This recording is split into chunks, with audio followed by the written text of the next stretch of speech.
530 scholarship Division I football players entered the transfer portal when it opened on Monday, which is a lot. That is a ton of players. It's a couple of teams worth of players. And you'll see any time that there is, more than 4 or 5 players from one team leave to go to another, to go to the transfer portal, you will see comments from the general public, college football media, whatever the case may be, of, oh, there must be trouble at insert school here. They've got 6 guys in the portal. Do you know what having several players in the transfer portal means about your program, about your favorite team, about your school? It means absolutely nothing. Not one thing. Because there is no blanket statement for the transfer portal. There is no blanket reason for why players are leaving their current schools. It is a whole host of gigantic, forever long list of reasons.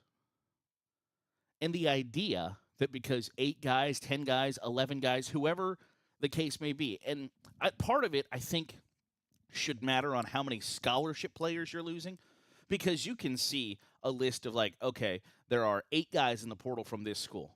Well, if 3 of them are scholarship guys and 5 of them aren't, okay.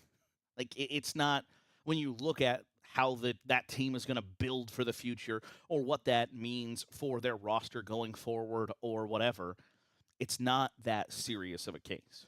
Now, if there are 13 guys in the portal from one school and they're all scholarship guys, then yes, we need to have a discussion about like, okay, well, how do they operate going forward? But the idea that just because you have a bunch of guys in the portal means you either have a toxic coach, a toxic locker room, somebody has been lied to, people view it as a sinking ship and you've got to get off. Like, I don't think any of those things are super prevalent reasons for why kids get in the portal. I think the biggest thing that happens is guys look around them and go, oh, you know what? There are a couple. Guys look around them and go, I'm not going to get on the field here. And if you're going, and I hate this idea that like everybody pretends that the second that you make a commitment when you're 18 years old, you should stick with that commitment until you're 25 years old, or 23 years old, I guess, is ridiculous. You change jobs. The idea that because you accepted a job when you, like, I think my dad took a job when he was like 28 years old and worked that job until he was 62 years old. And I'm certain he hated it every single day. Got up and went to the factory every single day and hated it. And I appreciate that about him because I don't have the ability to wake up and do something that I hate every day. And he did. And I admire that about him. But he operated under this idea that because I took this job when I was 28, I have to do it until the day I retire. And it's stupid. And he passed that on to my brother, if we can get into family dynamics, that, I took this job, therefore I have to stay forever. No, that's not how it works. It doesn't work that way in any aspect of life. So the idea that because a high schooler decided some February Wednesday that he was going to go to Alabama, that he therefore has to stick that out until his eligibility is done, is stupid. Situations change. Priorities change. Everything changes, and that's okay. So you look around and you go, you know what, I'm not going to get on the field here. And you know what the alternative of that is? College football players work really, really hard. All the time. They have to work really hard all the time. And if your trade-off for doing what's asked of you, doing what's expected of you, going to class, going to workouts, being a good teammate, doing everything that your program has asked of you And your reward for that is we're still not going to play you because you're not the best person for the job.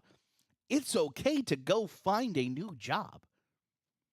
Like I don't know how it's like remotely controversial or divisive or whatever the case may be.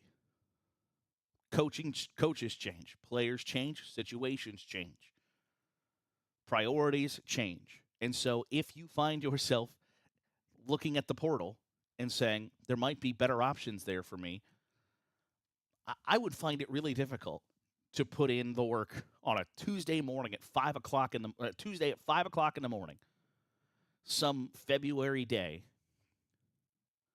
and get up at 5 o'clock in the morning and work out every single day and do all the drills, do all the workouts, do everything that the coaches ask of you to do, and, participate in spring ball and lift on your own time and work out on your own time and watch film on your own time to get to the first Saturday in the fall and be like, okay, yeah, you're fourth on the depth chart. If 3 guys in front of you have catastrophic injuries, you're up. But until then, sorry. I don't think it's ridiculous to, and it's, I hate the idea that it's indicative of society as a whole, that, oh, it's just instant gratification. Nothing about playing college football is instant gratification. There is not one thing. There is not a short, quick, easy path to success, greatness, etc. You have to work for it. Now, some guys have to work harder than others for it. Some guys are just naturally gifted, can roll out the rack, put on some cleats, and be great. But you know what? They still have to show up. They still have to do the work. They still have to impress the coaches. They still have to do everything that's required of them. And some guys have to work harder at it. And some guys decide when they're 18, I want to go away from home. I want to go see the world. I want to go to some school that's really far away.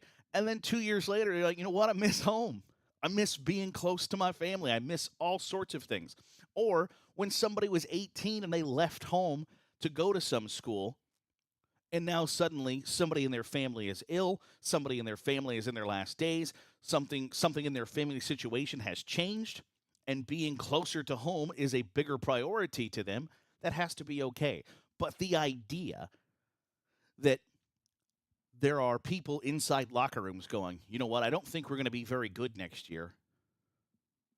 I don't like the way our program is trending, or if I leave, people will start talking about the head coach in the way that I want them to talk about. I don't think that really happens. Now, there might be some guys that have, especially at the quarterback position, where there are only 130 plus jobs that you're going to get to sling the football to get your opportunity to play in the NFL. There's only one of those guys on each team for the most part.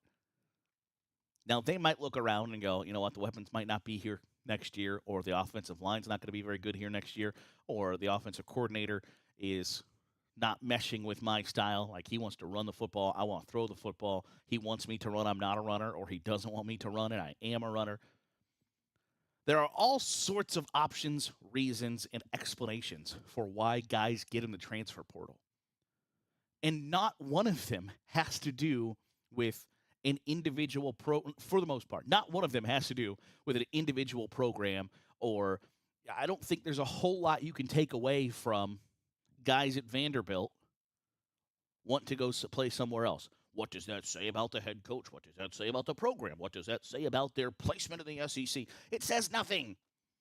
It says either for the 11 guys at that school that they think their best option is somewhere else. That's option number one. Option number two is they're good enough to go somewhere else. Option number three is they're good enough to go somewhere else, and somebody with an NIL bag is willing to pay them to go somewhere else. Or number four is the culture inside the locker room is so terrible that they have to get out. What's the most likely scenario in that option, in those options? It isn't option number four. It isn't that these, it can't be both, that people view college football players that are 18 to 23 and now 24, 25.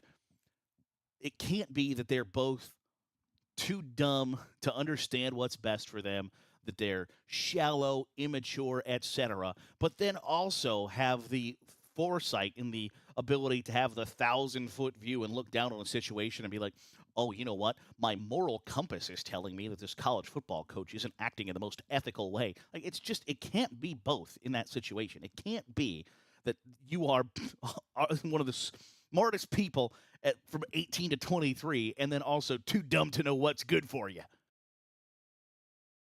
It can't be both. So kids get into the portal for all sorts of reasons, and it makes no statement whatsoever on your program, your college, your university, your team, or your rival's team, or your rival's program, or your rival's university. And it doesn't necessarily mean that somebody is cheating by throwing too much money around or whatever. And if that's what kids prioritize, they probably eventually will come back around and go, you know what, I got that wrong. And then it corrects itself anyway. But I don't think we, as a collective college football fan base, have rectified in our minds what the transfer portal means and has done to change the game, because you're still operating under the idea that, like, oh man, 8 guys from that team are leaving. Yes, when you had to sit out a year to transfer, 8 guys would be a lot, because the repercussions and the payment that it cost, the consequence of transferring was a really steep price to pay. Now it's not. One, I think that's okay. I think it's okay that there's not a steep price to pay for deciding, one, the decision I made when I was 18 years old doesn't necessarily jive with what I prioritize now. Or two, the situation has changed and I want to go somewhere else. I don't think having to sit out a year benefits really anybody but coaches. And coaches will tell you now that they don't like the portal. Oh my gosh, it's just a free-for-all. It's a frenzy. It's free agency. It's college football run amok. And you know what? 95% of the coaches are cruising the transfer portal right now, looking for dudes going, how can I get better? How can I figure this out? So you can decry you can say, oh, I don't like it. I hate it. I think it gives the players too much power, etc. They're all using it, except for Dabo Sweeney. They're all using it. They're all trying to use it to their advantage. They're all looking at their rosters going into next season going, how can I get this guy in the portal so I can open up a scholarship for somebody else? They're all doing it. They're all hypocrites for pretending as if they're not benefiting from the system. They are. And that's okay. The system was put in place and designed for you to benefit. But making broad assumptions for the way that people want to operate in the transfer portal, and that Ohio State's a sinking ship because, their 4th wide receiver, a guy who's not going to get on the field next year, is going to transfer, or their 7th linebacker is in the transfer portal. Now, there are, on an individual basis, can you read into at Oregon State, DJ Uiagalelei entered the transfer portal. Also might declare for the NFL draft, the backup quarterback, then entered the transfer portal. Backup quarterback might have a great relationship with Jonathan Smith and want to move to Michigan State, might not have a great relationship with the new head coach. Even that is, you can't make just blanket generalizations about, one, things you don't really have a whole lot of insider knowledge about, which is an epidemic in its own right these days.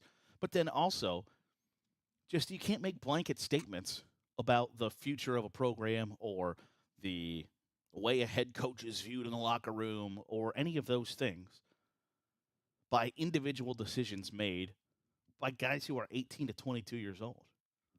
There's just not a whole lot that can be gleaned from that. Sometimes it's just getting bad information. It's somebody getting in their ear that that the kids shouldn't be listening to. But they do, because they trust that person, or they like what that person is telling them. That doesn't have anything to do with the future or the status of the program or the culture inside the locker room or a fractured relationship with this position coach and this guy's got to lose his job because 3 players are in the transfer. It's way more complex than that. In a world of black and white, reasons why people enter the transfer portal is gray as hell. And we try to turn it into black and white when it isn't. So there is no blanket statement.